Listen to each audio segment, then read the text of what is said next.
മറ്റു വാർത്തകളിലേക്ക്.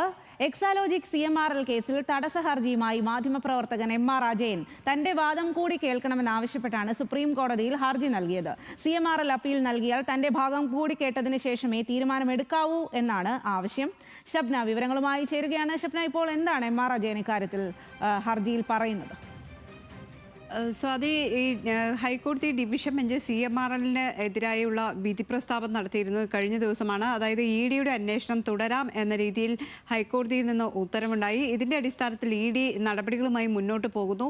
ഈ ഒരു സാഹചര്യത്തിലാണ് ഈ എക്സാലോജിക് CMRL കേസിൽ CBI അന്വേഷണം ആവശ്യപ്പെട്ടുകൊണ്ട് നിലവിൽ ഹൈക്കോടതിയിൽ ഹർജി നൽകിയിട്ടുള്ള മാധ്യമപ്രവർത്തകനായ MR അജയൻ സുപ്രീം കോടതിയിൽ ഒരു തടസ്സ ഹർജി ഇപ്പോൾ ഫയൽ ചെയ്തിട്ടുള്ളത്.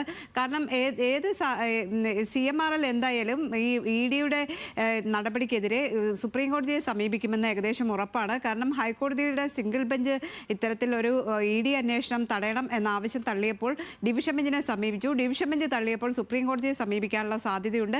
അത്തരത്തിൽ സമീപിക്കുകയാണെങ്കിൽ തൻ്റെ വാദം കൂടി കേട്ടതിന് ശേഷമേ ഇതിൽ തീരുമാനമെടുക്കാവൂ എന്നാണ്. തൻ്റെ പക്കൽ ചില തെളിവുകളുണ്ട്, അതുകൂടി കോടതി പരിശോധിക്കണം.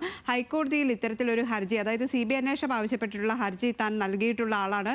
അതുകൊണ്ട് തൻ്റെ ഭാഗം കൂടി കേൾക്കണം എന്നാണ് ഈ തടസ്സ ഹർജിയിൽ മാധ്യമപ്രവർത്തകൻ ഇപ്പോൾ ആവശ്യപ്പെട്ടിട്ടുള്ളത്.